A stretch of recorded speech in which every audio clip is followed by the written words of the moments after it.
Gators. Okay. I was just checking to see if you were listening. From Destrehan, Louisiana. Hold on a second. Hey, guys! Hey! I'm having a press conference, okay? Thank you. Momentum, excitement, energy. They say all this stuff, and you know what they mean, but it doesn't describe what you mean. It's just sort of out there. You got barbecue back there, and you didn't invite me. Hurt my feelings. I was just worried about, listening to, all your guys' rap poison.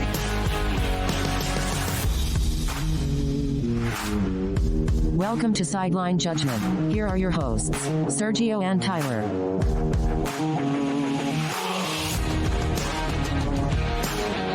Welcome to Sideline Judgement. My name is Sergio. My name is Tyler. And today, Tyler, we're back, my friend. We're back. We're back. We're back. We're so excited to kick off season 6 of Sideline Judgement, Tyler. Could you believe that? Season 6. Wow. If we were Game of Thrones, this would be our last good season. See, well, that was really good because season 6 is the season that has the Hodor episode, which is my all-time favorite. I was going to say, rather than going down the Game of Thrones route, I was going to say we are entering our medical red shirt and regular red shirt 6th-year senior season. Yeah, we're in that just entering that area of they are still in college. Oh yeah, and wait till next year when we get our COVID season. Ooh, right? Because there are 7th-year seniors out there, which is a full-grown adult. But I digress. It's one of those things where like I'm not trying to pass judgment on anybody when I see that, and I'm just like, I'm so torn between this is for a lot of these people, it might be the last chance they get to play this sport the way they love it. So you want to stretch it for as long as possible. And I get that. The other part of me is as a person who went to college being like, man, I did 4 years of that and I was so done with it. I don't know if my liver could handle 7 years of that lifestyle. Loved college so much. By the end of it, I was like, yeah, okay, I'm ready for the next chapter of my life to start. Yeah. I need something new to start happening to me. Oh yeah. Yeah. There's no way. There's no way. I will say, who was it? Who was the guy, Memphis quarterback that was there for like a decade? I know who you're talking about. I don't remember his name. And I feel horrible because we joked. This is how you know we're getting older. We just can't remember these elaborate bits that we thought we would keep on for 20, 25 years. But I guess 2 years later, we already forgot. But we joked that he was legitimately taking law school classes. And at that point, I'm like, okay, cool. Free school. And I can still play the game I like. And I know clearly those guys aren't good enough for the league. If you're in college for 7 years, you're not going to the league, my guy. You don't want to go to the league at that point. Yeah. So get it while you can. That's my mentality. Brady White.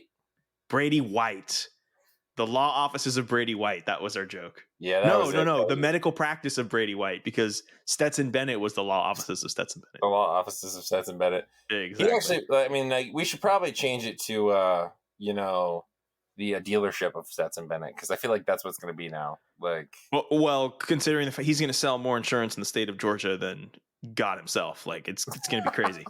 His only competition is Joel Osteen at this point. Let's be real. That's a good point. But Joel enough Osteen of the got a ring. Joel Osteen ain't got a ring. Don't remind me. We're gonna move forward, Tyler. We have been off all off season. We have quite literally taken a break. We have both been improving our personal and professional lives, and we have come back to discuss college football because that is our first true love. That is the great unifier in this friendship that we hold, Tyler. And so with that being said, we don't have time to get into the many, many, many things that happened this offseason. So let's recap the offseason in the only way that Sideline Judgement can, with a simple question, Tyler. What's one thing that stood out to you from this 2022 offseason? One thing, and it's not even really relevant for this particular season, but it happened this offseason. But the thing that sticks out to me is the whole realignment situation, only because as a citizen of the greater Los Angeles area, you don't say, Tyler, you're a citizen of Los Angeles. I had no idea.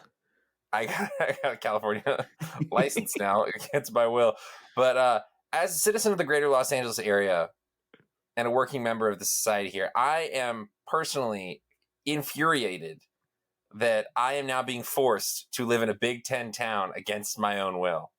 Well, Tyler, I mean, you do know that in Los Angeles they breed offensive linemen, just like they. Wait, hold on, I'm getting word from the state of Iowa that is not indeed true. That there's nothing more important to Angelinos than a good run game. All that.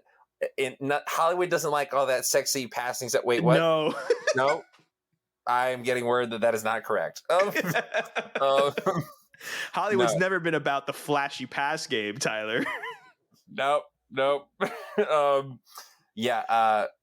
was the biggest thing. Again, I joke because I did never think I would live in a Big Ten town personally, but here I am. And again, it's not even really going to affect this season, but it is interesting because the realignment, the Pac-12 kind of weirdly becoming like losing two of its premier members, USC and UCLA. I can't wait for the USC at Rutgers game in 3 years. It is cool though, because now I'm like, Michigan's going to travel to USC, so maybe I'll go get to see it. But I think you're limiting yourself. USC at Rutgers. I think what you really need to be thinking is UCLA traveling to a frigid Iowa to play on a Friday night. That is what you want to see in November. Just the snow of these Angelinos traveling all the way over. That's what I'm looking forward to. And so it's interesting to me though, because like USC and UCLA, I don't think are really going to. I mean, that's going to suck. That's going to not be a benefit to them. But I don't think otherwise that it's bad for them because the Big Ten is a bigger conference in money and namesake than the Pac-12. It's the tough thing where like the Pac-12 in a sense, Pac-10 now I guess, in a sense will always need to exist because there are college football teams out on this side of the country and there needs to be a conference for them. But now what we're seeing is that like, the Pac-12 was always like the weakest of the Power 5 conferences. And now it's like, it's like the significantly weakest. Possibly I never entertained really that it was just like, the American Athletic was like overtaking the Pac-12. But now I'm kind of like, well, you mean you lost the two LA schools. So, yeah. I mean, you still got Oregon. You still got Washington. And all of Stanford's Olympic sports. It's a good point. I think I agree with you in terms can of be good sometimes. The Arizonas have potential. They're just circling it makes me very sad because what once was my bit on this podcast of loving Herm Edwards at Arizona State and having a lovely quarterback has now been replaced by Herm Edwards may or may not last the season. And Emory Jones is the starter at Arizona State, which is not something that I really want to attach my name with. So I don't think I'm going to hop off that bandwagon ASAP. And the bit dies. And the bit has ended.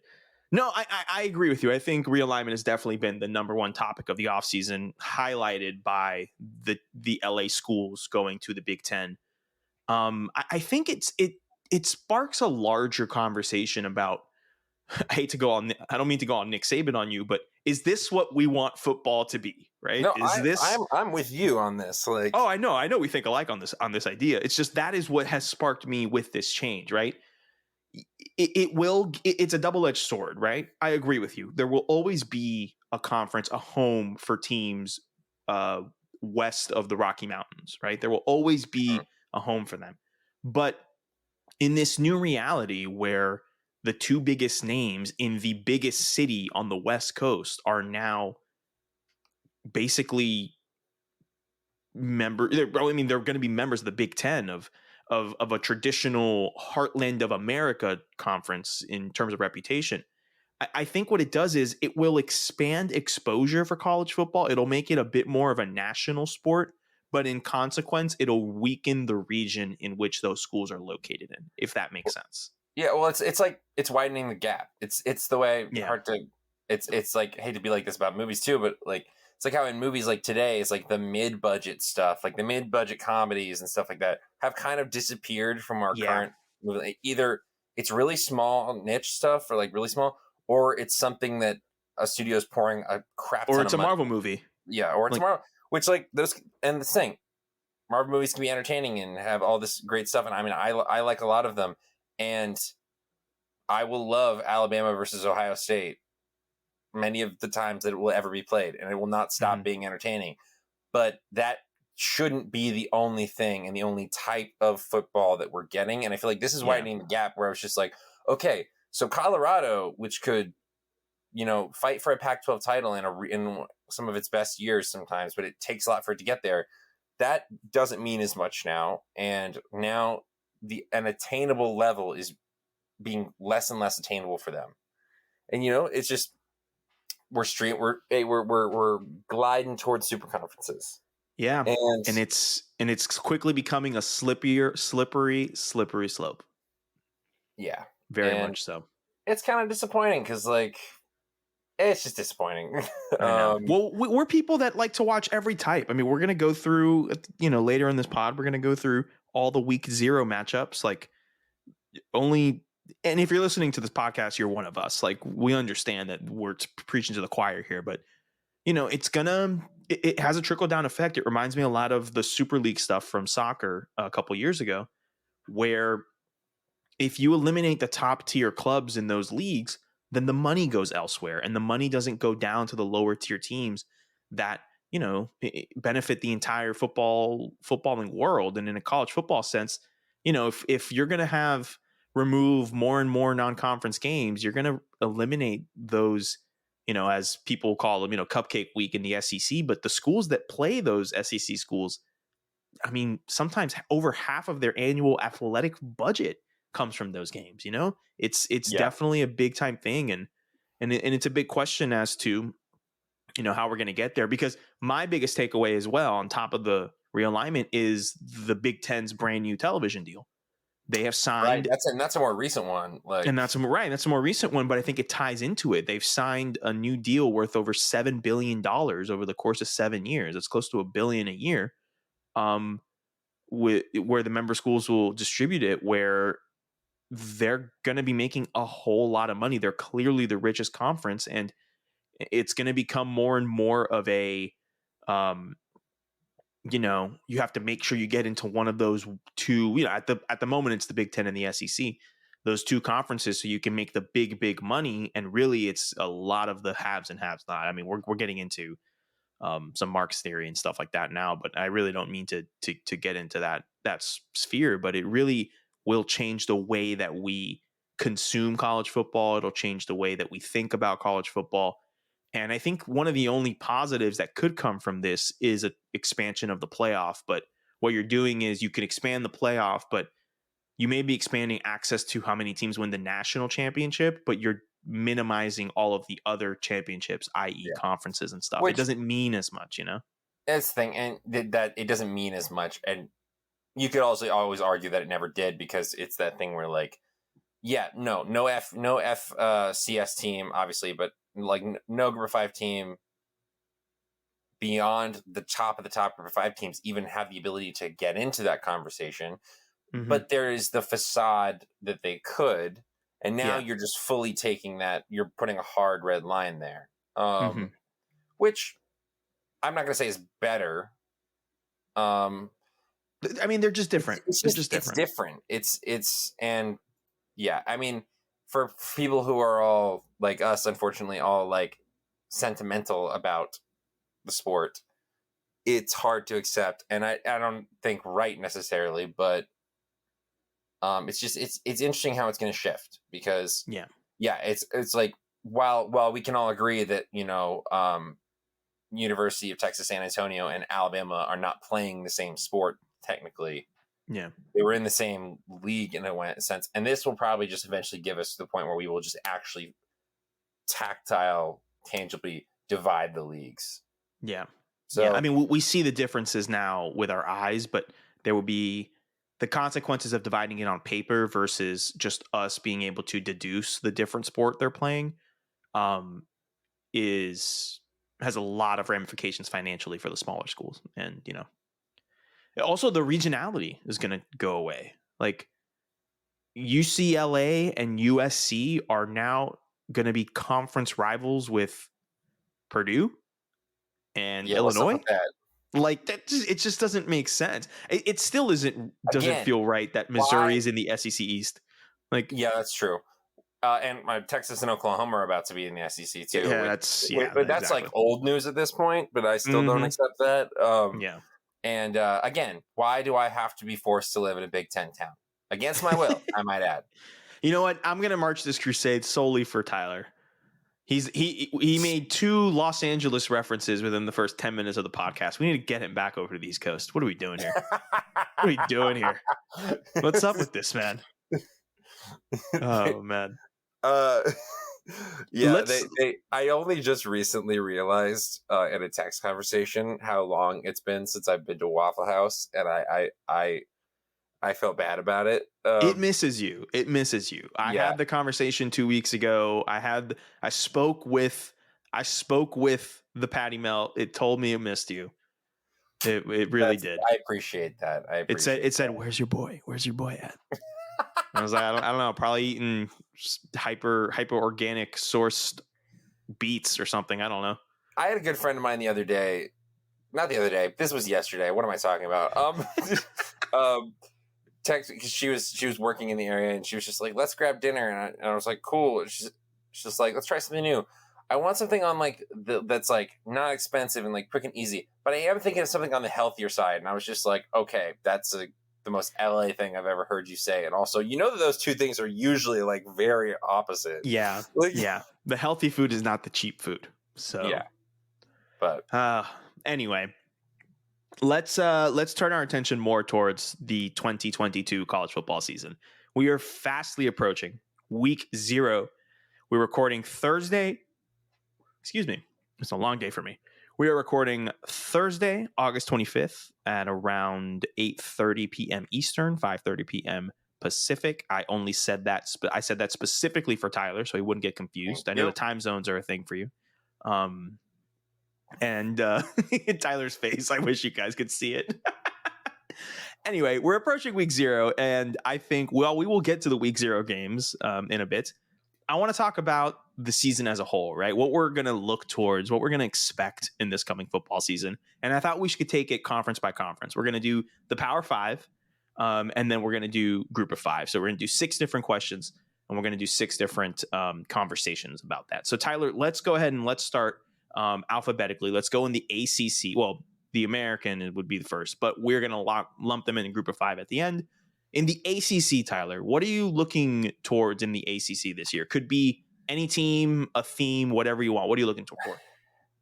I want to go ahead off the top and say that, like, I would usually feel bad that some of this conversation could be dominated by the big names, but I would say I don't feel as bad about it in this year because we had a lot of coaching changes this year.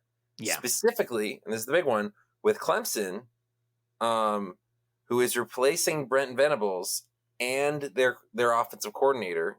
They got a new offensive coordinator. They got a new defensive coordinator. And this was the school that built its whole identity on continuity of coaching staff. So in Dabo's offense, he did promote from within. So that continuity theme is still there. And that's a good thing, but it's still different people. It's not Brent Venables anymore. And and this is coming off of a disappointing year. So I'm extremely interested to see what the hell is going on with that. Additionally, it's just like Pitt looks like they could be good. Wake Forest looks like it's going to be good. I'm interested to see how North Carolina plays out because I am fascinated. I recorded earlier today a Tailgaters episode with Kevin Borba, and that's what I said that to him today. I am fascinated by North Carolina this year because they're losing their quarterback. Mac Brown has been recruiting really well. Like he's been towards the top of the ACC, I think only behind Clemson in the conference, or well, before Miami, which we'll get to in a second. Oh yeah, I forgot about them. Yeah, recruiting really well and stuff like that. I'm interested to see how they respond. You know, Sam Howell's not there anymore, and they had kind of an up and down season last year. How did they respond? What's the deal there? That's kind of what I'm looking forward to as well.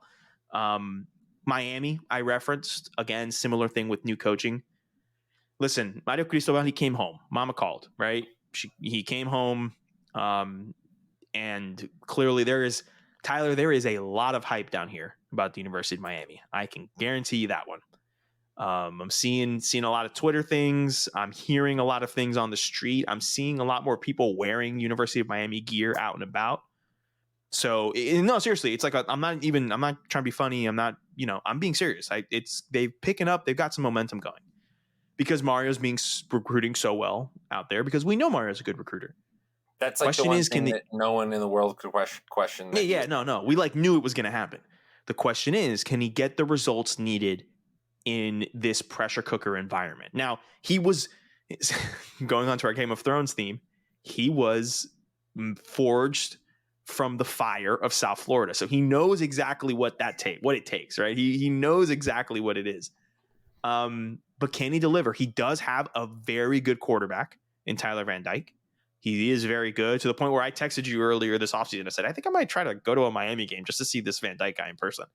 I'd do it. So, there's a lot of questions there. I'm interested to see how they respond. Marcus Arroyo isn't coaching there, so, there shouldn't be any holding back of an elite quarterback and making people think that he's not an elite quarterback. Sorry, I'm still bummed. I'm still mad about Justin Herbert. Anyway, it's on site. It is on site, really. If I ever see Marcus Arroyo. Yeah, that's why it's why I don't visit UNLV's campus, because if I ever cut across him, it's just on site. So yeah, that's what I'm looking forward to, looking to seeing in the ACC. So I do like that one. Anything else in the ACC, or can we move on? I'm very interested to see what happens over at Florida State, but that's personal reasons. Okay, can we? Let's we'll do 30 seconds on that. Do you think that they have a good season this year relative to what's been going on? Right, like let's not get it twisted in terms of. I don't think they're going to have a bad season, is what I would say. Like, I don't think I don't see any reason to think they're going to get drastically better, but I don't see any reason that they should be declining. Does that make sense? Yeah, that does make sense. They were not good last year. I think they'll be better than that. But they also had questions at quarterback last year, like they didn't know who to go to, and now I really think they're kind of sticking through with one guy, which is the smart decision. Yeah, and I think that will make them. I think. They'll start taking care of themselves a little bit more, but I still think that they're not going to ascend to a different tier of the conference than they were at, Do they make a bowl? Yeah, I think they make a bowl. Okay. Do you want to play the schedule right now? So I don't Do you want to play the game?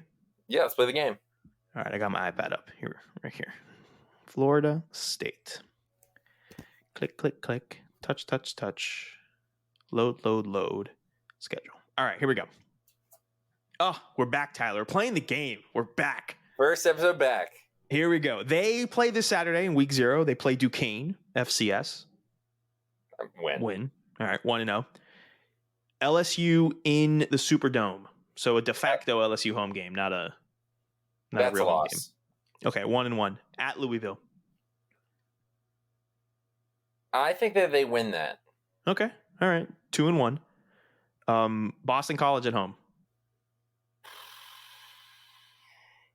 Djokovic is healthy. I'm going to put it as a loss. 2-2. I agree. Wake Forest at home. Now the question is, will Hartman be ready? Because that's something that happened in the offseason. He is currently out with a non-football related injury. I don't think it's an injury. I think it's a health thing. They said that he's expected to be back this season. They said somewhere around October, and this game is on October 1st. So I'm going to assume that he's not going to be playing. And the game is at home. Yeah. Sam Hartman is a big enough loss to me that I will say that Florida State wins this. Okay, so 3-2. I agree with you. At NC State, which for some reason is ranked in the top 15. Don't ask me why. NC State always manages to get these high rankings and then just do the same thing every year. It's because they have tons of NFL talent. They just never eclipse 9 wins as a season. One 10-win season in school history.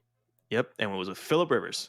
Who's now retired from the NFL. I don't know, because I don't want to give. It's I don't think NC State is as good as they're being advertised this year, but I also think that they'll probably beat them. Make a choice. NC State wins. All right, 3-3. Clemson at home. Clemson. Clemson. Yeah. All right, 3-4. Georgia Tech at home. That's a win. 4-4. Miami here in South Florida.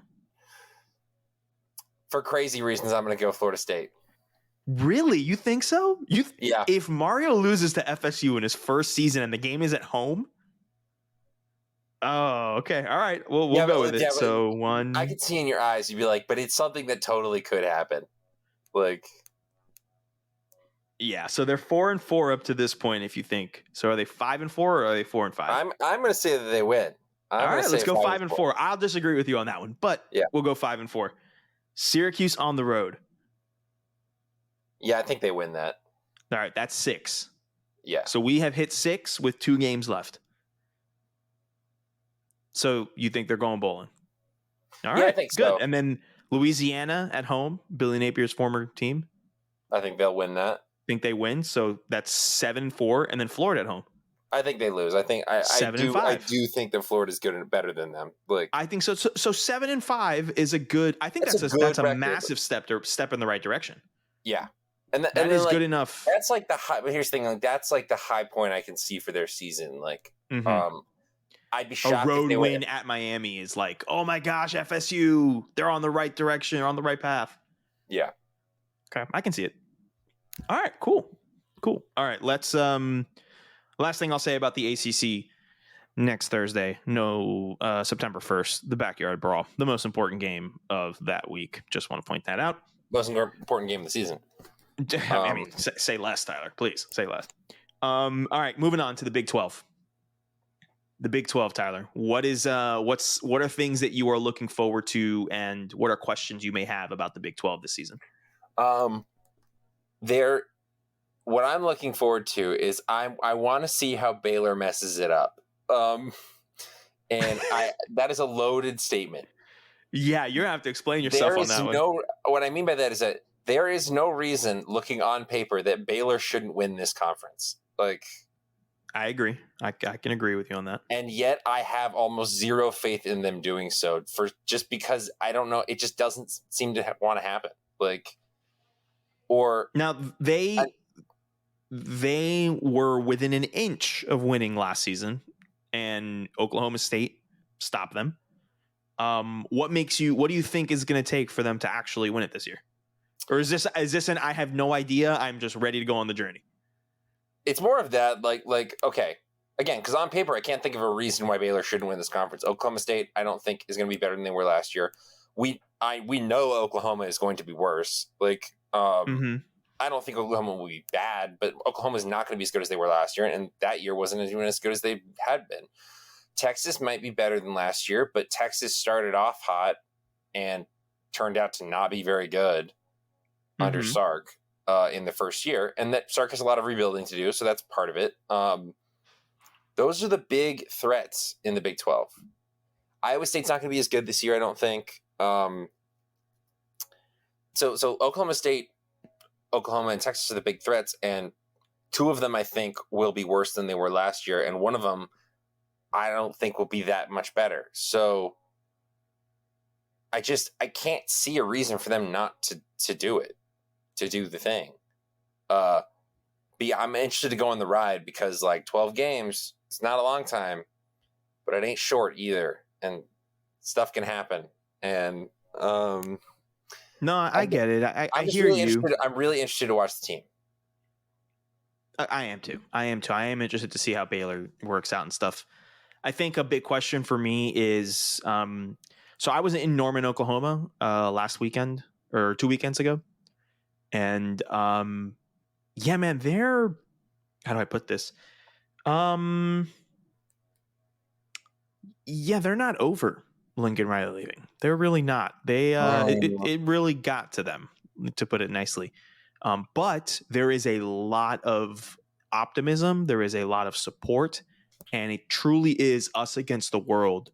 And the man at the front of that group of us is Brett Venables, the Clemson defensive coordinator who left.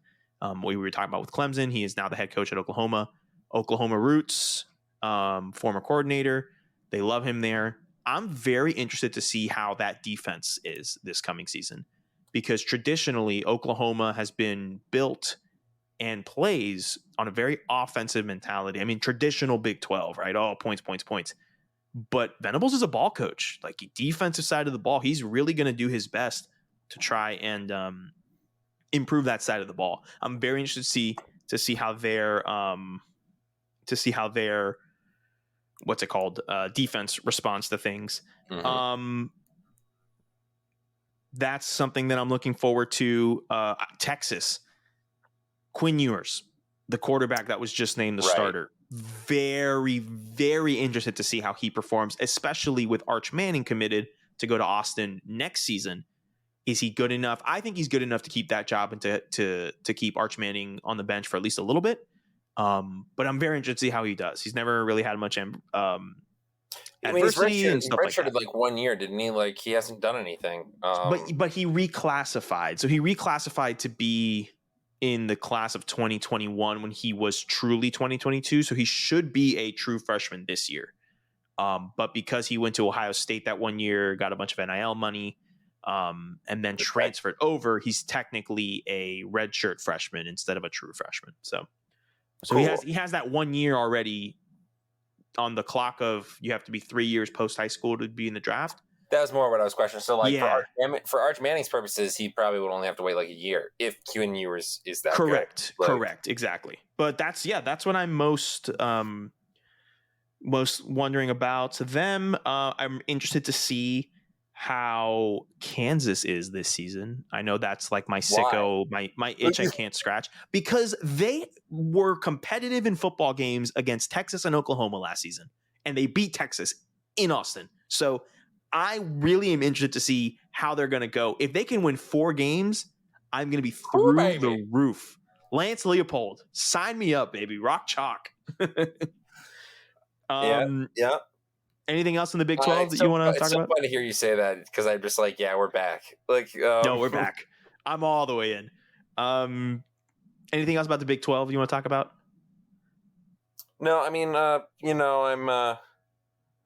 gonna let my Iowa State love simmer down, take a break this year, because like I still love them. Brock Purdy will no longer be there, but I still love them. But it's because I love Matt Campbell, but I'm gonna let that, like, I'm not expecting big things from them. Let's hope they go bowling. How about that? That's what I had to say about that. Yes. Tyler, let's move forward. You live in a Big Ten town now. Let's talk about the Big Ten Conference, since you're the newfound expert living in the location. What do you have to say about the Big Ten this year? What are you looking forward to? I'm honestly very interested to see how Michigan does, having finally gotten over the hump of beating Ohio State, winning the Big Ten, going to the playoff, getting waxed in the playoff. Okay, how can we keep this momentum going? Can we stay on top? I'm interested in that. But push all that to the side, because I am interested in that. What I'm really interested in, my eye is trained on the Nebraska Cornhuskers. Yes. Because they were terrible, but were the best terrible team ever last year. Absolutely. So many one-possession games. And Scott Frost was the man. And now he's like, and now this is maybe his last chance. I'm so fascinated to see what is going to become of them. Yeah, I agree with you. Nebraska to me is the, like, I need to watch this football team every single week for some reason. Even if it's a couple plays, like I got to get my eyes on Nebraska football this year. Yeah, man, the whole Scott Frost thing, the whole every single one of their losses was by one possession thing last season. Like, you could not catch more bad breaks than Nebraska last year. It was crazy. It was crazy. So yeah, I'm interested in them. I'm interested in Ohio State and this run of dominance they're about to go through. Like, if you look at their roster, they got the defensive coordinator that was at Oklahoma State, whose name is escaping me, but he is now at Ohio State, and he's pretty good. Was it Jim Knowles? I think it was Knowles. Yeah, it was Knowles. Yeah. So pretty good. Interested to see there. I am interested to see who comes out of the West, because like it really is just a Wisconsin primed year. But then again, Graham Mertz is coming back to play quarterback for them. So is that really the best decision? Is that really something that we want to be doing? I'm interested to see about that. And then Penn State, I think, is a question mark in terms of it's been a little tempers have been bit high anxiety, I believe, with James Franklin and up in Happy Valley. And then also Michigan State. How do they do without someone like Kenneth Walker III? He was such a big part of their offense last season and such a massive reason why they were able to hit the scene so hard in Mel Tucker's first year.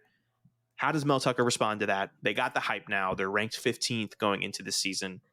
Let's see how you respond. Let's see what happens. I'm interested to see about that. That's me with the Big Ten. Anything else, or you want to move on? No, I'm very interested in Michigan State because, Mel Tucker is a recruiting king. So at a place that is not the easiest to recruit to. It's been doing really well so far. I'm just interested to see. The Big Ten doesn't seem that much different than it was last year, honestly. No. So I mean, it really is who's going to be the sacrificial lamb to Ohio State coming out of the West, and then can the other teams do some personal success? Like whatever it is that they want, they can consider to be a good year. Yeah, because this thing is, if Ohio State gets their stuff together, and looks like they might be, because offense was great, will probably be better, and then defense wasn't that great, and will probably now be better. Yeah, exactly. It's all like, doesn't matter. Like, like we saw what Ohio State was in that Rose Bowl after all of their starters were sitting. So it like really doesn't matter, Yeah. So, alrighty, let's move to your time zone, Tyler, the Pac-12. What are you looking forward to? What are you looking out for the Pac-12? I mean, guys, there's only one answer. Even though there's a lot of like coaching changes and whatnot this season. Jonathan Smith at Oregon State. Yes, completely agree. 100%. That's 100%. The only person I was talking about. What were you thinking? I mean, Oklahoma West. What's going on over here? Oklahoma West. I can't believe you just called it Oklahoma West. What? I mean, you're not wrong, but it's just hilarious. It just picked up Oklahoma and moved it over here. What is that from SpongeBob? Why don't they just pick it up and Why don't we move just push it here? Bikini Bottom somewhere else? Okay, Patrick Starr.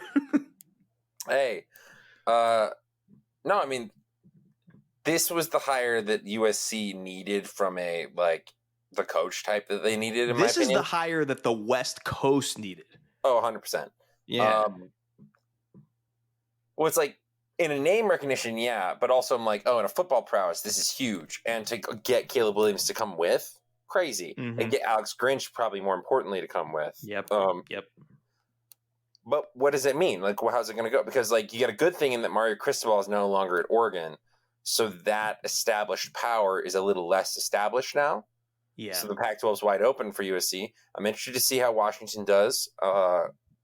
Because Michael Penix Jr. just got named the starter there, so I just hope he's healthy, and I'm not even joking. Like, I just hope his body is okay, and he can, because he was fun to watch at Indiana when he was healthy, So 100%. So yeah, let's finish the USC point real quick, or the Oklahoma West as you liked it, which we will call them that for the rest of the season, Tyler. You just created a monster. I hope you realize that. I'm going to steal that. I'm going to use that in my columns when I'm writing on GatorsWire.com, which is a thing that happens now, ladies and gentlemen. You can find my writing there. I will steal that. Oklahoma West, definitely, for sure.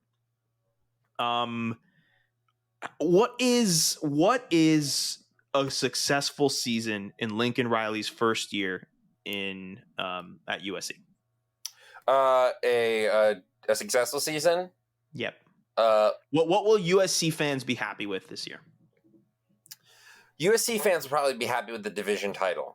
Well, that doesn't exist anymore, but because that's something that happened in the offseason. There technically are divisions this season, but the top two teams will be playing in the championship. In the conference championship is the bare minimum, in my opinion. Because it's like, if this was just some random coach, I'd be like, yeah, contention for the conference championship, but this is Lincoln Riley, and Lincoln Riley doesn't have lower than 10 win seasons. Yeah, at least in his history, and USC is not in a great place, but it isn't that far behind for its competition. Like Lincoln Riley should be able to come in here and be like, okay, so we're cleaning up everywhere except for the big schools, in which case we will actually have to fight. And then it's just like, are they going to be better than Washington? Are they going to be better than Oregon? Two schools that also have to replace their coaches. Like, is Chip Kelly UCLA going to be a problem for them? Like, I don't know. But this is USC and this is Lincoln Riley. They should not settle for anything less than losing the conference championship game by 2 scores. Like, in reality, they should be able to win it, but I'd like to believe Oregon's the best roster in the conference, bar none. But I have no Dan Lanning is the coach now. Massive question mark. I have no idea what to expect out there. Oh, it's the defensive coordinator for Kirby Smart, who is just a defensive coordinator. I mean, an amazing one, but he's his own defensive coordinator. Wait, and one more thing. It's the return of good or bad Bo Nix. We can still have that bit, Tyler. Are we going to get good Bo Nix or are we going to get bad Bo Nix? I can't wait. I can't wait. So he's the starter out in Oregon too. A whole lot of changes out there. Honestly, I don't see a reason the USC shouldn't win the Pac-12. Yeah. Do you want to play the game? You know what? Screw it. Let's do it. Let's play the game. Alrighty. At home against Rice. Come on. It's going to be a tough one, but it's a win. Gonna have to gut it out. On the road at Stanford on 7:30 p.m. on ABC. This is the ladies and gentlemen, Caleb Williams this is the ESPN coming. This is the Kirk ABC 7:30 game. They're gonna paint the picture. Yeah, they're gonna win. They'll be 2-0. All right. Fresno State at home. They'll win. At Oregon State. I'm gonna say win. Oh, come on. Yeah, I loved your ooh. It wasn't a ooh because it was tough. It's ooh because that's gonna be fun. Oh yeah, that's the first game that's TBD in terms of timing for them. They don't have a time for that game, so I'm hoping that's a bit something that I can watch. 4-0 so far at Arizona State. I am going to give them a loss here just so that they can have a loss. Because I'm sorry. Let me rephrase that. That game is at home. I will be rescinding my previous statement. I agree. Yeah. I felt I misspoke. At Arizona State, in the desert, not because I just believe as much as I think this team is good, I don't think this team can go undefeated. There's too many roster holes at the moment. It needs time to build. They will lose a game that they shouldn't. Yeah. But I honestly think it might be that Oregon State game. That's their first true road game, and no, I am not counting a road game. I'm not counting at Stanford to be a true road game. I'm not. Yeah. Because the Oregon State will pack that stadium. They will bring the noise. They will be pumped up for that game. So all right, 5-0 in this scenario. Washington State at home. That program's kind of that 6-0, and then all right, here we go at Utah. On the road. I totally forgot about Utah. Yeah, that's a loss. That's an L. That's an L. All right. So we made it 1, 2, 3, 4, 5, 6-0. A loss at Utah, 6-1 at Arizona. I don't think Arizona's very good, so I'm going to say 7-1. 7-1. Cal at home. Cal could be a tricky team, but I still think that they win. Mm-hmm. All right. 8-1. Colorado at home. Colorado has never defeated USC, so I don't think it's going to start this year. 1, 2, 3, 4, 5, 6, 7, 8. That's 9-1. And then I think they end the season with 2 losses. UCLA in the Rose Bowl, so at UCLA. I think they get got. I think they get got there. And Notre Dame at home. I just think Notre Dame's a much better roster. Better. I just think Notre Dame's better than them this year. I agree. Markedly better than them. So 9-3 with their losses coming at Utah, the rivalry game at UCLA, which is technically on the road, but you're still in LA, And then Notre Dame was just a better team, even though that game's in Los Angeles. So I think if they go 9-3, that's a good season. First year, 9-3, they're definitely playing in the conference championship game. So they have a chance to get to 10. They may not, depending on how other people do, because 2 of their 3 losses are conference. So we'll see. And then a bowl game. Yeah, they definitely have a shot to get to 10 wins, including postseason games. So yeah, I agree with you. 9-3 is probably the right one there. Yeah, so. They should be wanting an appearance in the conference championship game. Mm-hmm. Utah will probably be there in the number 1 seed because as much as Oregon's the best roster, Utah won it last year. Yeah, Utah's definitely the best team. So yeah. All right, so I'm interested in all that stuff, like you said as well, and then to put a cap on the on the Pac-12. I'm interested to see Washington State. They're pulling in Western Kentucky. Your boy, your quarterback, Brady Zappi. Bailey. I'm sorry, I said Brady. Bailey Zappi. He was the product of importing an entire offense, coordinator, scheme, quarterback, receiver, and moving it. That is what they have done with Incarnate Wood. They had that transfer. I'm excited to see what happens. Isn't Max Bailey still on this team? I think so. I think he's a senior. I mean, I have the world at my fingertips, and you got better internet than me, so you should. I do. Let me double check because Max Bailey. Podcasting is a visual medium.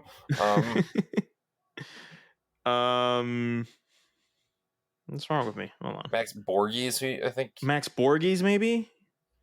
Yeah, it was Max Borges. The short white running back who can catch Max out of the backfield who's electric. All right. Yeah, one second. I got him right here. You got him? Is he still there? Maximiliano Max Borghi is an American football running 2021 back for the Pittsburgh Steelers of the National Football. Oh, unfortunate. Would have loved to have seen him in this offense, but alas, they are someone that I'm looking out for. And just like you, Washington, I'm looking out for. And I think this is going to be the bridge to our SEC conversation because I'm interested to see how many games Utah loses. I think they are a fantastic football team. They are really good defensively. They are really good offensively. And yeah, man, they put on a show last year. I think that consistency, they bring back a lot of starters.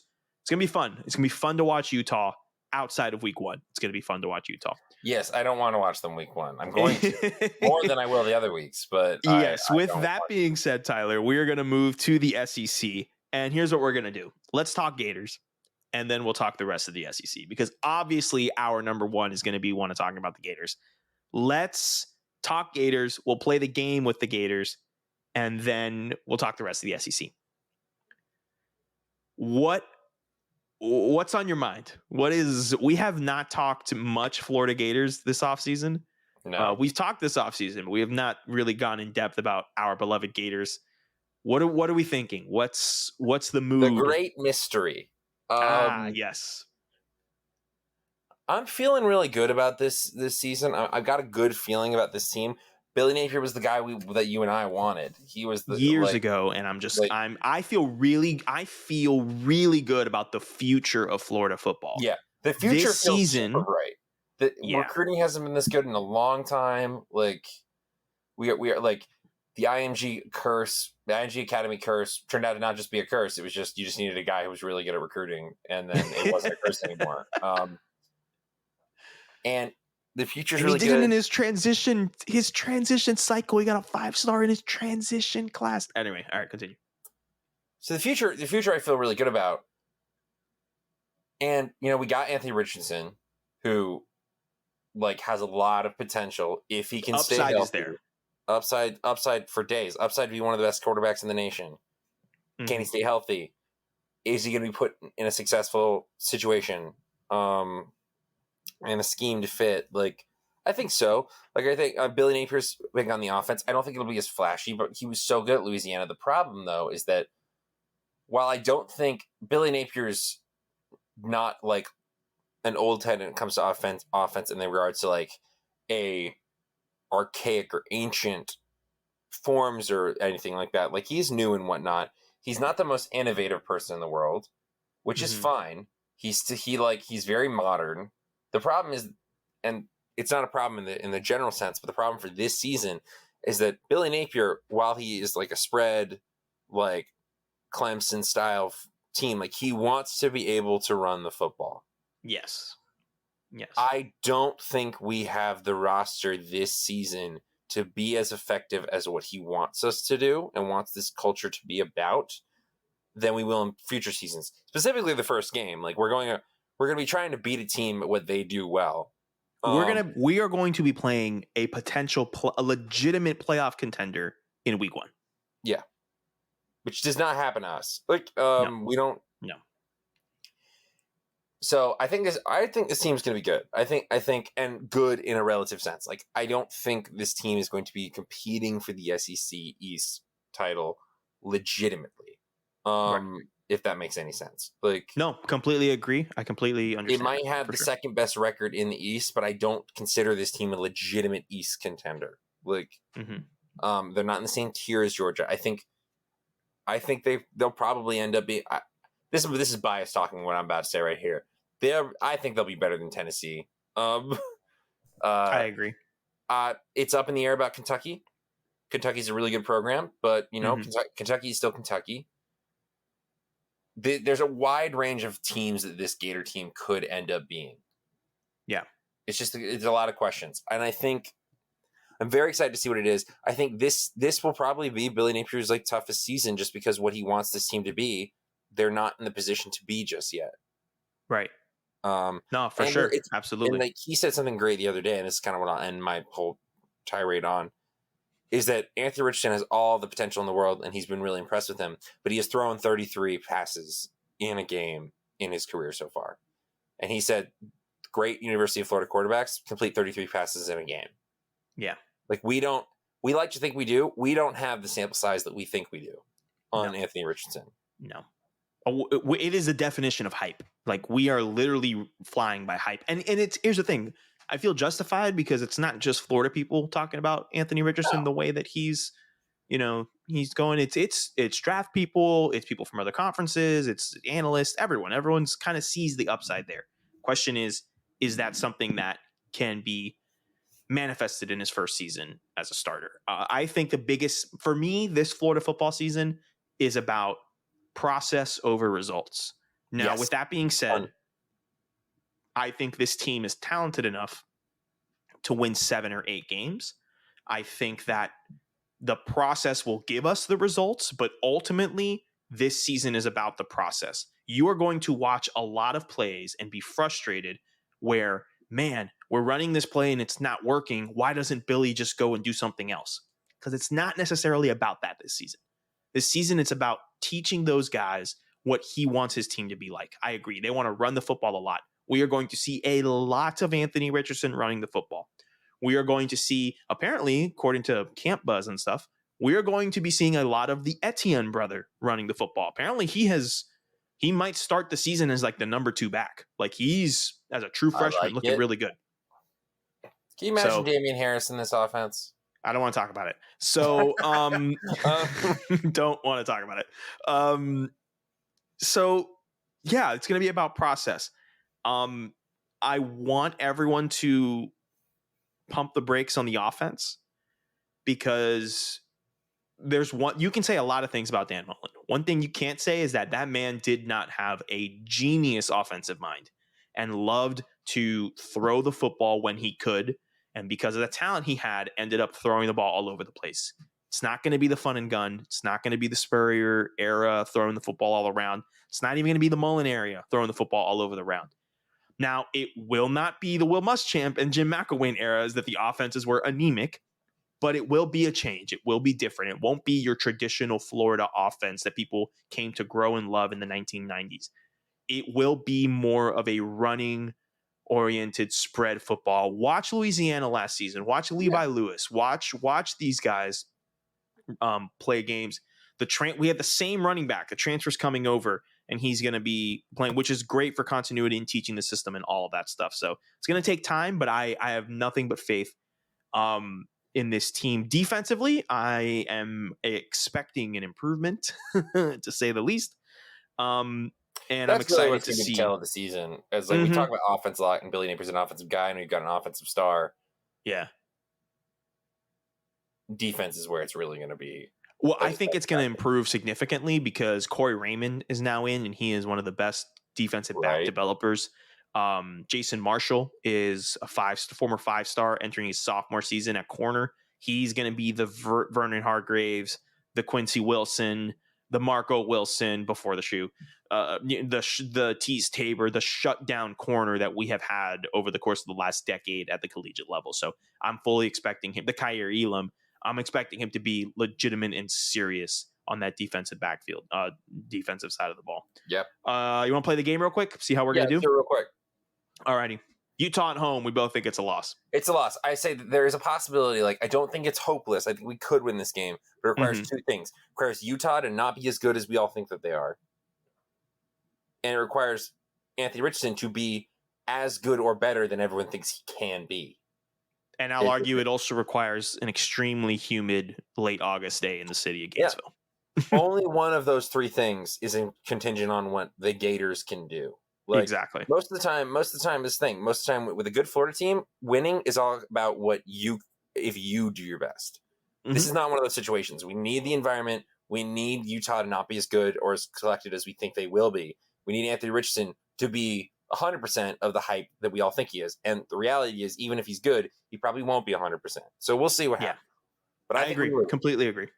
I'm hoping, listen, if this is a close game, one possession late, I'm happy. I mean, I'll be sad in the moment if we lose, but Sunday morning I'll wake up and go, you know what?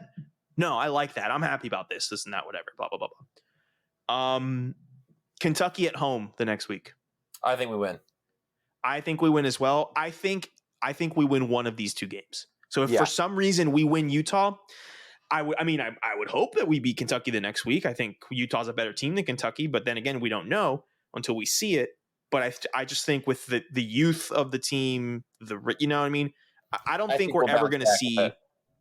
Right, exactly. Now I will say one thing that Billy is going to keep this team in, it's not making stupid mistakes.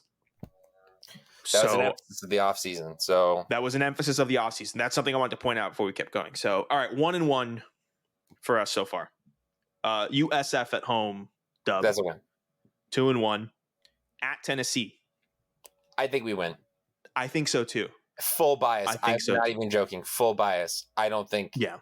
Like I can't believe in Tennessee. Also, I think everybody is overhyping Tennessee. Like, you mean to tell me that Hendon Hooker, the same guy I saw at Virginia Tech, is all of a sudden like a Heisman candidate? No, come on. Tennessee will. I know the Josh Heupel playbook. Yeah. I know the Josh Heupel playbook. Okay, I know it's going to happen. You know it even better than me. I was just like, look, Josh Heupel, the coach that was worse every season that he was at UCF. That's weird. Do you remember? Because I remember. Pepperidge Farm members. All right, so in this, we're 3-1 here. Eastern Washington, 4-1. That's a win. Missouri at home. I'm of the belief that we beat ourselves against Missouri last year. I am also of that belief. We had that game. We did. I believe that we beat ourselves against Kentucky too. So yeah, I think, and that's the thing. I don't think we'll be beating ourselves as much this year. Hopefully, agreed. All right, 5-1 after Missouri. LSU at home. Now, this ain't your mama's LSU. This ain't your older brother's LSU. This ain't your old roommate who was 3 years older than you, LSU. I'm worried that it keeps saying win because I don't think we'll be this good. I think we slip up somewhere in that route. So we should chalk it up as an L. Let's chalk it up as an L to pay it back because I actually don't think we'll lose to LSU. But now I look at the record, I'm like, we can't be one loss through this period of time. That would make us 6-1 heading into the bye week. Yeah, I don't think that happens. No. All right, so 5-2. 5-2. Bye week. Cutting it close, but I think we cover. Georgia, let's just keep it moving. Let's keep it moving. 5-3, keep it moving. We're not going to talk about that. A&M on the road, 5-4, keep it moving. I don't want to talk about that. South Carolina at home. I think that's a win. I think it's a win.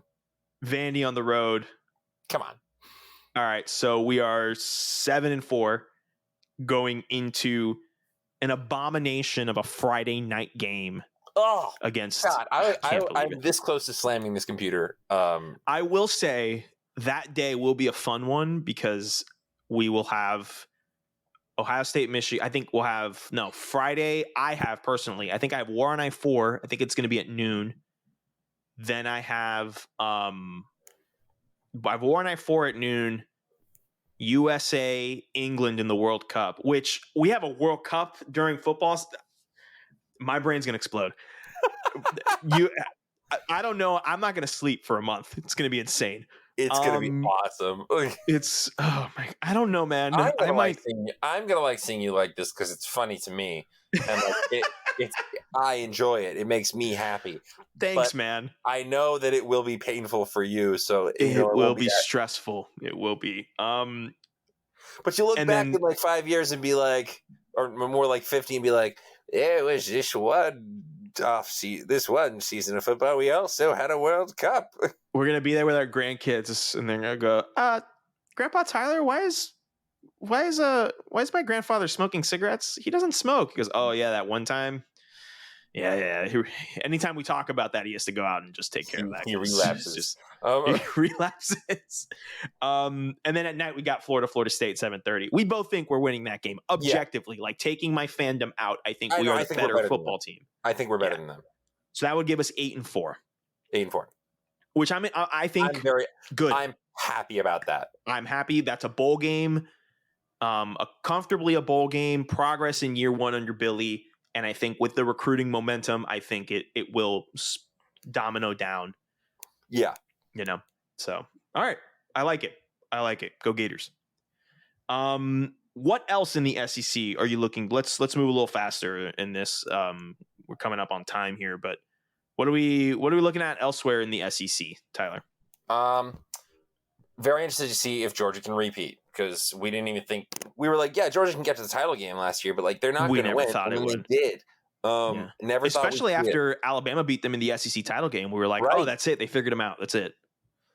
And so it's amazing. I'm very excited, but it's also like that's the broader spectrum, most interesting part of the story, and also at the smaller end of the spectrum, it's the most boring because we kind of know what we're gonna get. Like, I think it's a testament to Georgia that they are so good. They won a national championship with Stetson Bennett. Yeah. No disrespect to Stetson Bennett. He's obviously a much better athlete than I ever will be. But let's be honest here. He's not going to have an NFL career. No, he won it. They won in spite of him, not because of him. I mean, you and I could have had a pretty decent quarterback average percentage numbers with that defense. Like, let's be real, Yeah. So I like that. I'm interested in that as well.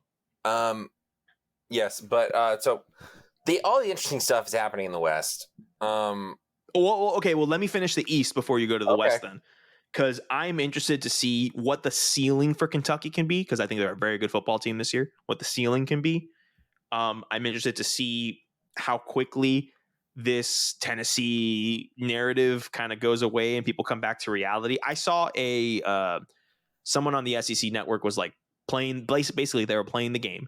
They should pay some copyrights to us, by the way. They were playing the game and they were like, Tennessee's winning 10 games. And I was like, what? They were like, they are going to Athens and beating Georgia on the road. And I was like, okay, the crack must be incredible in Charlotte, because there's no way that is real. So I'm interested to see how that happens. Shane Beamer, what are we getting out of him? Last year we were so like, yeah, South Carolina's not going to do it. They're in a bad spot. They're going to win 2, maybe 3 games, whatever. And he took them bowling. What can he do in year 2 to show that wasn't flash in the pan, smoke and mirrors, and there's a plan for South Carolina to get back to where they want to be? That's it for me on the East. So let's move over to the West. What about the West? The West, Saban revenge year. That's right. That's right. Revenge year. So that'll be fun to watch. Because Alabama's like, It's like Alabama's fun to watch to me now because like they are fun to like watch play football when you like don't have anything involved in the game. They're like oh, they are like objectively good at this. It is cool to watch. It is cool to watch. Well, it's like it's more so like they don't play boring football anymore. Like is what I mean by that. I'm fascinated in LSU because what's going on there to hire a big name. Well, I mean, he came down for him and his family, so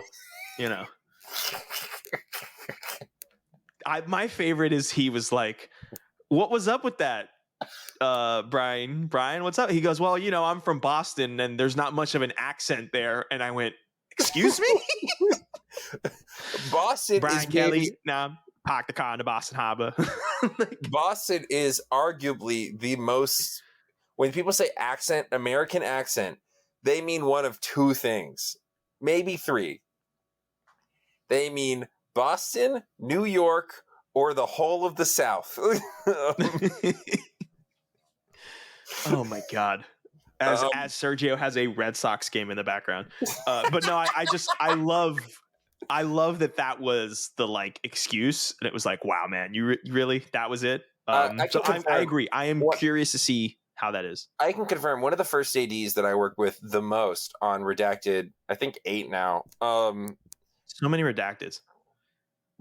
Same crew as Redacted, I think like 4, so it doesn't matter. We're in the Redacted cinematic universe. Is that what's going on? How many shows I've worked on? But she is from she went to school at Emerson. She's from Boston. We had a sports day the other day, and I wore my throwback Gator jersey. So proud of you. And on top of that, my sister, it was my mom, got me a vintage style Jacksonville Jaguars bomber jacket. Love that even more. So I wore both of them. Yes. And the big moment. If there was any confusion that you were from North Florida, there is no more. I at least 4 times I was just like, what is so they're like, you Jags? I'm like, guys, we've talked about this. Like, I'm from North Florida. And like, I am from Jacksonville proper. One of our key grip is actually is from Alabama. So we actually at the end of the day, I got to go into the truck with him and actually like talk college football with somebody. Good. It was so nice. But I can confirm the point of the story that I'm eventually going to get to is that she absolutely has an accent. Like it's a whole. Like she sometimes has to like read off camera dialogue and it's just we all just start making fun of her on walkie talking in a Boston accent. She showed up late that day. Like she had a later start to the day, and it was the big question where it's just like, okay, is she going to wear Patriot stuff or is she going to wear Celtics gear? Because nobody likes either, but we'd all be more okay with the Celtics gear. She showed up in a Celtics jersey. I was gonna say, and she showed up in a Red Sox jersey. I would have liked that, but that'd been funny. That'd been funny. So yes, LSU. Back to college football. LSU. I completely agree with you. I'm very curious. I'm also curious since going back to the Gators, the LSU game. Like, okay, so Billy Napier, coaching at Louisiana, very famously turned down half of the SEC jobs, was waiting for LSU. And we all thought it was going to happen. And they just like spurned him like, oh, no, not that country boy or whatever.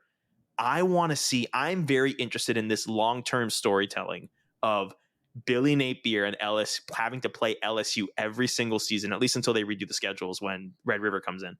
But like, is he going to have like this like extra vendetta to take down LSU? I'm very fascinated. Not that you even need it when Florida plays LSU. Exactly. Because it's like a but de facto it will be rivalry. Interesting it's going to be an interesting story. I agree. And then look, there's okay. Brian Harsin, Auburn, always obviously interesting. Texas A&M, their whole deal. They actually finally beat Saban and then did nothing with that. I am excited for when Alabama gets to whoop Texas A&M because we know that handshake and interview, because that's something else that happened this offseason that we haven't talked about because so many things happened in this crazy world of college football. Oh my God. Can't wait. Texas A&M is playing Alabama in Bryant-Denny. No. Texas A&M is showing up to Bryant-Denny. I don't know if it's going to be much of a game. more than it's going to be a slaughter they'll fest. show up. Like, have you seen? So the it's end of scheduled season punishment. one, the end of season one of Game of Thrones. A&M is Ned Stark. We'll leave it there. Okay, good to know. We're gonna leave it there. And then, but the team I'm the most interested to see, Please say it. the Arkansas Razorbacks. Can we declare ourselves an Arkansas podcast, please? Now that friend of the pod, first guest ever on the pod, Courtney Mims, officially covers the Arkansas Razorbacks. That's it. It's done. It's done. Like it has. Hear ye. Sergio and Tyler, co-founders of the Sideline Judgement, are officially declaring this an Arkansas Razorback podcast. Can I get a woo pig suey, Tyler? Woo pig. Woo pig suey. Yeah, man. Like I love him. I think I love Sam Pittman. I think I do. I think I love him. Oh, I love him. By the way, yeah. Total side note. Courtney Mims is a part of my D&D party. She was telling me a story the other day about like how she's like KJ Jefferson the other day. The quarterback for Arkansas, for those keeping track of him. I don't know how I'm going to get through this story. It was so funny. I'm going to butcher it. She said it better, but she's like, yeah, they just have like the most interesting perspective on who athletes sometimes have the most interesting perspective on who they are as people. And like KJ Jefferson like openly said at at Arkansas, like when he's getting interviewed by reporters, like, yeah, I'm not human. Wait, hold on. Are we sure KJ Jefferson isn't another one of like Day Day's aliases? Okay, we're gonna get there because Day Day is also in this community group. He wasn't there at this moment. She was just like, "What do you mean?" It's like KJ Jefferson said, "They built me in a lab." It's like, this is the best part. You know where they built the Terminator? Yeah, I was right next to him. No, we got to show Day Day this clip. It's going to be his new favorite player. Day Day's going to be a member of the Arkansas Nation. He's going to be one of us. Built different. Built different. Oh my God. Yeah, so I love this team. I'm in. I'm all the way in, dude. I want only good things for them. As do I. Sam Pittman, I absolutely adore him. Yeah, you said it all. I'm so glad you mentioned Arkansas because that's what I was going to say. I do want to issue a warning, an alert, keep an eye out. This is a year 3 Mike Leach team at Mississippi State. I want everyone to go look up Mike Leach at his third season at a new school. It's pretty electric. It's the famous Washington State season. It's the famous Texas Tech season. He tends to things tend to click with Mike Leach in their third year. And then it falls down. He's like a comet, right? It like bursts really bright and then it kind of crashes. Yeah. So keep an eye out for Mississippi State. Don't want to guarantee anything. Don't want to whatever. Just keep an eye out. Okay. What about the group of 5, Tyler? I'll start off. We did fully skip over Ole Miss, and I'm okay with that. But I'm fine with it because I do think they're going to regress. This is big for you. I know. I'm as a Lane Kiffin aficionado. I'm surprised of this from you. And I like Jackson Dart too, the USC transfer quarterback that's now at Ole Miss. But I think Lebby leaving has a big. Who's at Oklahoma as their coordinator, by the way. Yeah, I think it's big. Okay. Yeah, we'll move forward. I don't really want to say too much because I don't know. I'm not sure. I don't have an opinion on Ole Miss yet. All right, the group of 5. I'm very interested to see this brand new Sun Belt. For those who don't know, Marshall and Old Dominion have left Conference USA and have joined the Sun Belt. In addition, James Madison is coming up from FCS to FBS. They are ineligible for postseason play and to win conferences this year because it's that transition period, but they will be playing, I think, a half and half conference schedule. So they'll be playing conference games and such. So interested to see how that goes on. As always, the App State Coastal in the East situation, Marshall coming in is going to throw a little wrench in there. I like what's been going on there and very interested to see how that conference plays out and who gets the chance to play Louisiana in the championship game because the West is just god awful. So Anything on the Sun Belt before we move on to the Mountain West? No, I mean it is interesting to me in a grand perspective that the Conference USA was the one that got rated. Yeah. Because I would have thought it was either Conference USA or Sun Belt, but the coin flipped in favor of the Sun Belt. And I think this really puts the Sun Belt in a position to be the top group of 5 team, not immediately because the American is hands down much stronger, but maybe in like a 5-year span, we'll see how the new American's teams changing. Like the American is going to change. It will change, and we'll talk about that later on throughout the season. But I agree. Mountain West. I'm interested to see Boise State and what goes on with them because they kind of regressed a little bit after Harsin left. I think Barry Alvarez is there. No, Barry Alvarez is the Wisconsin dude. Yeah, I don't know what you're talking about. But interested there with Boise State. That's kind of what I'll keep an eye on. What about you for the Mountain West? I don't really have much for that conference. The same. I'm interested in Nevada. Nevada, okay. Just because they've been good recently, I'm interested to see what they go on. But yeah, I don't have my finger on the pulse of that conference as much as I would like. Yeah. We'll be seeing some Hawaii this weekend, so we'll check it out. The MAC never change. All the same teams. All the same teams. FBS Independence. We should mention them real quick. Not a conference, but there are some teams here. Notre Dame, with Marcus Freeman as head coach. I'm curious. That's the nicest thing you've ever said about Notre Dame. Oh. So I was listening to Split Zone Duo, right? And basically Godfrey was talking about how he's kind of rooting for Notre Dame to stay independent because there's been so many changes in college football that has now become the like constant because everyone's kind of moving around and there's no tradition anymore. And the tradition has now been Notre Dame being independent. And I went, I can't believe I'm agreeing with this, but I'm hearing this coming out of your mouth and I'm just like, man, I can't believe that I resonate so completely with that. And it was am I supposed to root against Marcus Freeman? Argued against earlier. Am I supposed to root against Marcus Freeman? Let's be real. I loved the Marcus Freeman hire. I don't know if any other hire that they could have made would have made me like them, but now I'm kind of like rooting for them. Like, agreed. That's how I feel. It's exactly how I feel. And then BYU looking good. They're going to join the American next season. Were they joining the American or were they joining the Big 12? No, the American. They're joining. Oh, the Big 12. I'm so sorry. Joining the Big 12 next season. Yes. Yeah. Conference USA. Again, we talked about it. They got rated, and in this conference, you got a few more teams that are leaving as well. It's gonna be rough. I'm hoping for FAU to win. I want them to win Conference USA before they move to the American.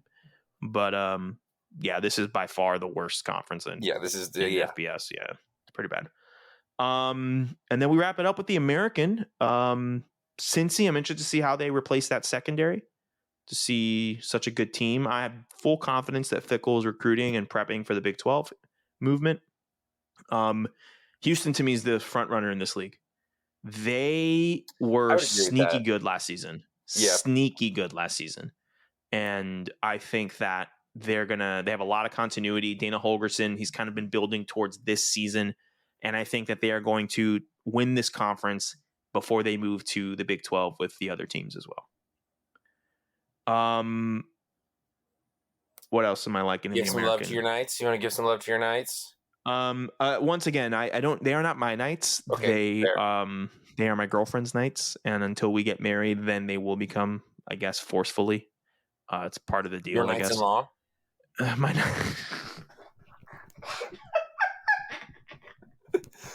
That was good. I'm going to use that. They are my Knights-in-law. That's good. Yeah, I'm going to watch a lot of UCF games because my friends down here who watch lots of college football that I watch the games with, they are UCF people. So I'll be at my friend Matt's house, who's a UCF fan. So obviously I'll be watching the UCF games. I'm interested to see. They named what's his name? The old Ole Miss quarterback. John Reese Plumlee. John Reese Plumlee. They named him the starting quarterback a couple days ago. Can run. He can. And whose offense is this? Gus Malzahn. So the question is, can they recreate the Nick Marshall season, but in the American with John Reese Plumlee?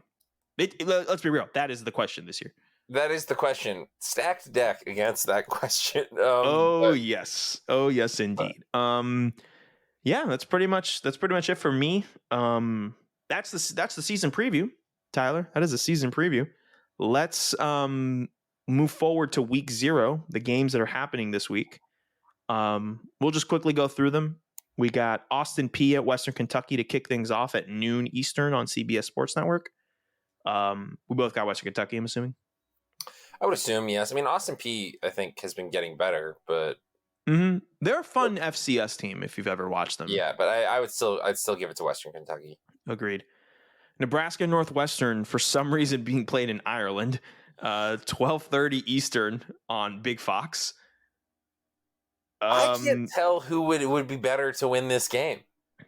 Because then, if it's like the only game Nebraska wins, it'd be like, yeah, and it was in Ireland. Like, the exchange rate means it counts as 2.5 wins. Thank you very much. I will use this moment, Tyler, to tease. I have been known to allegedly participate in some gambling of sports, allegedly, of course. And I am bringing The Napkin gambling series to GatorsWire.com this season. I will be every single Friday. I will be writing a gambling piece that it is called The Napkin, and you can see exactly what I will be gambling on that weekend. And every Monday, I will recap what happened in the week prior, how much money we won, or more likely, how much money we lost. And again, Tyler, allegedly, always allegedly. So this Nebraska Northwestern game, will be appearing on The Napkin this week. So if you are listening to this, it is a Friday, and we want to thank you so very much. And if you've made it this far, I want to thank you that much more. The Napkin will be every single Friday on GatorsWire.com. Every single Monday, we'll recap it on GatorsWire.com all throughout the season. Starting today, you can access it right now. Listening, go GatorsWire.com. You will see it on the front page. It'll be awesome. So that game will be on The Napkin for sure. A little teaser there. And I will be picking for this thing. I think Nebraska. I like Nebraska this season. Cannot believe I uttered that sentence, but I like Nebraska. It's not so much that I like Nebraska as that Northwestern is so boring. Like, I know. Now Northwestern feels like if they were not as academic, I feel like they'd be such a great team for Ireland. Mm-hmm. So I'll go with Nebraska.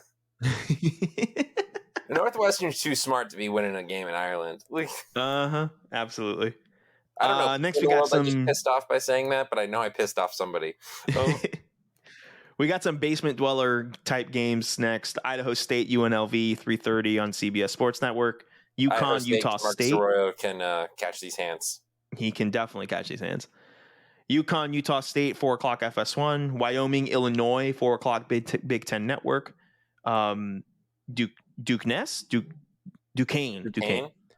Duquesne at FSU, 5 o'clock on ACC Network. Charlotte at FAU, 7 o'clock CBS Sports Network. I'm going to be keeping an eye on that game.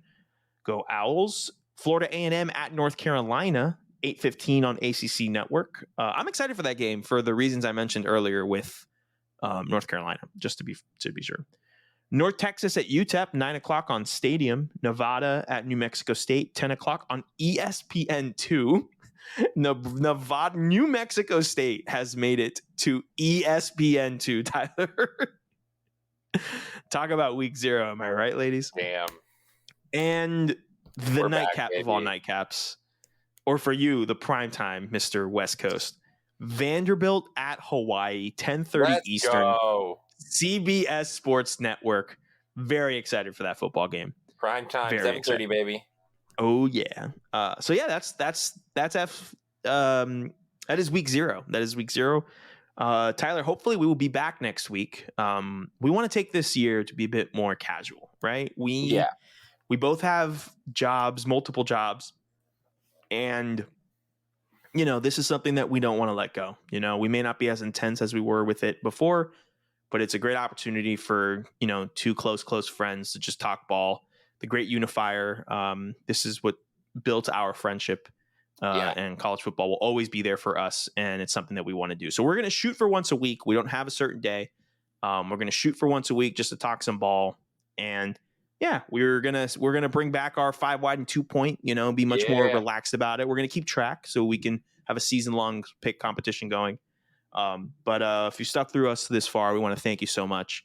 Beginning our 6th season of doing this, and we're just very happy to have a space where we can talk football, catch up, and do all that kind of stuff. And I second every word of that.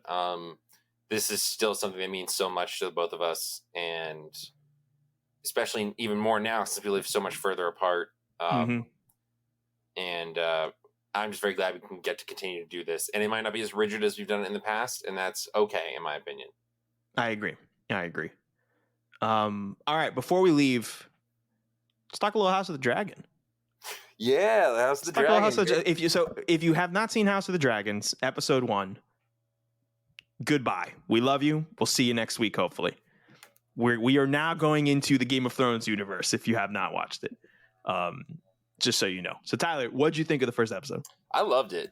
I did too. I thought it was great. I was so apprehensive going in because I was just like, I'm excited. It looks like it's going to be the version of Game of Thrones that we loved, which was the political aspect, the backstabbing, the intrigue.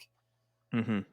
And I was just like, all the stuff that was missing in the last 2 seasons. And yeah, it was so nice to be back. And you're just like immediately, because I watched it with my roommate, and it was just like, oh, we're back. It's back. Yeah. And now there's from the first cut, it was like, oh, this, yeah. It feels it's like a nice pair of sneakers. It's you just sit right in. They fit perfect. Felt great. And then it's all the stuff we liked and more dragons and Matt Smith, who I personally love as an actor. I adore as well. Fantastic actor. Good stuff. The memes have been great. The memes have been very good.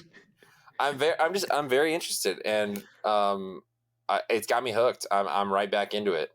Yeah, me too. I love that George R.R. Martin is working with this writing team now, because that's kind of what happened when it went off the rails after season 6, when they literally did everything that George told them up through season 6, and even season 6 was completely kind of flying off the rails just because season 5 was the last one that they had book stuff to go by, and in season 6, oh my gosh, he comes back. And they are able to do all this stuff. And 7 and 8 was a choice. To say wasn't great. Was a choice. So, well, maybe he should finish his books. Maybe he should. I know. I do like that it's a prequel, and so we have all these different ways. I've been listening to a lot of podcasts about it and stuff, and reading a lot, just because now that I'm back, I'm like, oh my god, I got to refresh and get back in this world because it's so complicated. And I love one of the things I've picked up from some of the podcasts and articles I've read is that this show is very much the book that it's based on has a lot of question marks in terms of what the truth is. And so with George R.R. Martin being on this show and stuff, it has a lot of from this character's perspective, this happened, but then this character says it happened differently. And that's a cool thing because that's life, right? There's a story and there's always multiple sides and people's different perspectives. This is supposed to be the definitive, this is what happened. So even in the podcasts and stuff that I listen to, they have a section where it's okay, we're now going to go into the book and give you all the different things that could happen. If you don't want it spoiled, turn it off. And I always turn it off because I'm like, listen, I didn't get a chance to read the books. I didn't get a chance to read the book this is based off of. I don't want to spoil it. I want to go on this journey. I want to be in the same mindset that I was episodes seasons 1 through 4 of Game of Thrones, where I want if there is a Red Wedding-esque type moment, I want to be surprised by it and be like, oh my god, you know what I mean? And I'm glad that we get to experience that again. Me too. It's it's nice. It's this unique feeling that this show has over our culture. Mm-hmm. Well, the Game of Thrones had for a long time, that almost no other show really held everyone like that. Yeah. And now it went away and was gone for 3 years, and now it's back. And did you see the numbers of the premiere? It was the highest premiered thing on HBO Max in history. It was the highest premiered HBO show ever, and it had over 10 million people. In today's age, to get a television show to have 10 million viewers, that's absurd. Yeah, it's incredible, and it just shows that okay, we're we had a moment like you were saying where everyone was the monoculture, right? Because even now we have these things like you love the Marvel Cinematic Universe. I'm not the biggest fan. I love professional wrestling. I know there's not a lot of, there's not other professional wrestling fans, but this is something that really brings people together in a way where it's like, okay, society is watching this show, at least American society, American pop culture. Well, yeah. Everyone is in. And it was like, so this thing, Game of Thrones was the last big, because that used to be a part of American culture in like 70s, 80s, 90s.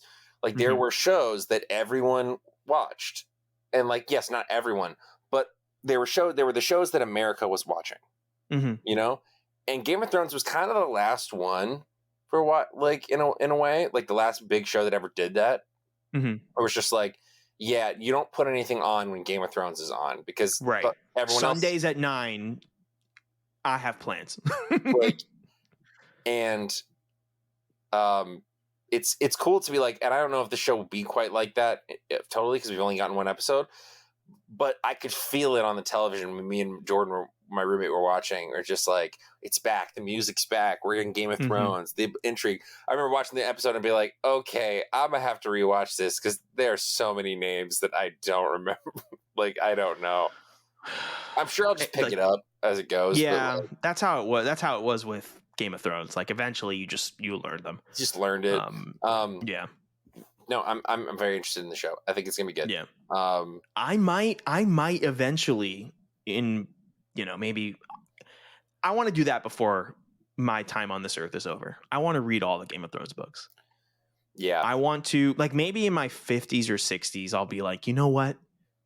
It's time. Like, I want to read these, and maybe I'll do it in a company. Yeah, I've heard they're fantastic books. I've heard they're incredible. It's just, life gets in the way and you only have so many hours in the day. And so it's like, yeah, I'm excited to go through this journey. I work Sunday nights. So I work till about, I work till midnight, but let's just say that I'm home by midnight. So I got you. I got your drift. Thank you. Allegedly, I'm going to just start saying allegedly all over again now. You get paid until midnight. Correct. My shift ends at midnight. So I typically, like, what I did this last Sunday was I got home and while I was working, I was like, oh, I'll just watch it tomorrow, like tomorrow after work.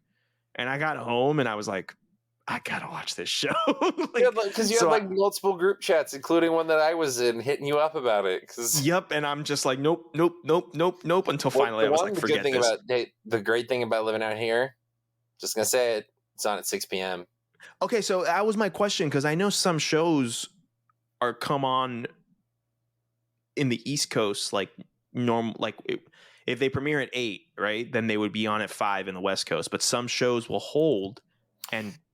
You know what I mean? And not for streaming. So it just drops. If you're watching it on HBO Max, not on HBO, and even then, I think on HBO it streams. It's at 6, but like on HBO Max, it was just such a popular show at 9 p.m. Eastern, 6 p.m. Pacific. I didn't start watching it until I think 7 because I didn't get home until 7. Because initially that day I was just like, I know House of the Dragon comes out tonight, but I was like, I'll watch it sometime this week. I'm not like. Like, I'm excited, but I'm not, like, that into it. I got home and I looked at Jordan and we're both like, do we have anything we're doing tonight? And I'm like, no. We're just like... House of the Dragon. Should we watch House of the Dragon? And we're like, yeah. And it's like, okay, let's make some food. Let's get the beer. Let's watch House of the Dragon. Like, and now, and I guarantee you, once it ended, it was like, cool. So every Sunday at 6. That's what we looked at each other. It's just like, yeah, so that's this is what we're going to be doing on Sundays. Yeah. Oh, yeah. And next thing you know, there's 15 people in your apartment. It's like, all right, everyone here, we're good. Let's go. I'm down. I love those things, man. Yeah, I love it. Can't wait. All right, Tyler. It's been long enough. We're back to we're going to do about 50 minutes and then we run for an hour and a half. Well, the people deserve it. They haven't heard our voices. They did deserve it. We didn't do it for us. We did it for them, Tyler. It's not the results. It's the friends we met along the way. That we did talking for as long as we have. I will put you on blast since we're already past the point of no return. I'll put you on blast right here in front of everyone. Yesterday was the first. I don't know if it was yesterday, but earlier this week was the first time ever that Tyler, in his 25 years, right? You're 25? 25. He's 25 years on this earth. Saw When Harry Met Sally. First time, ladies and gentlemen. I'm hiding my face. He is. A podcast is a visual medium. Exactly. It's okay, but he's good now. I'm not happy about it either. All right, but that movie was incredible. That's like the best rom-com of all time. It was incredible. The fits were incredible. I openly laughed. Like I cackled at the end. Like Billy Crystal and Meg Ryan, directed by Rob Reiner. Come on, what else can you ask for? Can't be better. Can't be better. I didn't know it was directed by Rob Reiner, and then I was just like, oh, okay, so I'm going to love this movie. Like, right? Yeah. Exactly. It's like, oh, okay, we're in a good spot. Like, I knew it was good. Spot. And I'd seen like the sandwich scene in like everyone's seen that. Everyone's seen that. And I was like, yeah, I'm sure it's funny. And the rest of it is like, yeah, that's funny, but that honestly doesn't even hold a candle to like the rest of the movie. Like, no, and honestly, that scene is better with what comes into it, you know? Yeah. Like as a snippet, it's good, but it really lands when you're in the movie for 50 minutes and then it hits. Look, I am sorry, everybody. I meant to watch it earlier, as in I just didn't. But I have done it now. I'm no longer a When Harry Met Sally virgin. Congratulations. Thanks. Congratulations. I'm glad you now know what cinema is. It climbed very high on my list of movies that I like. Like it's a classic. It's timeless. It's so good. Yeah. So, alrighty. We've been on here for way too long, Tyler. We will be back next week to just talk some ball. Tyler, where can people find you? You can find me on all the usual places, Twitter, Instagram, and all the things. You can find me on Twitter at T_K_Williams. And same thing on Instagram. You're not welcome to find me on Facebook, but I don't really use Facebook anyway. So you can find. I also can't talk about where I work, so don't expect me to tell you. There's a reason we say redacted on this podcast. I'm not a government agent. I will say that. No, he is not. Okay. You can find me at SDELAES on Twitter and all of the socials, and you can find my writing at GatorsWire.com. The napkin comes out on Fridays and on Mondays to recap the week before, allegedly. All right, Tyler. This has been another episode of Sideline Judgment. My name is Sergio. My name is Tyler. And we are not biased, but go Gators. Go Gators.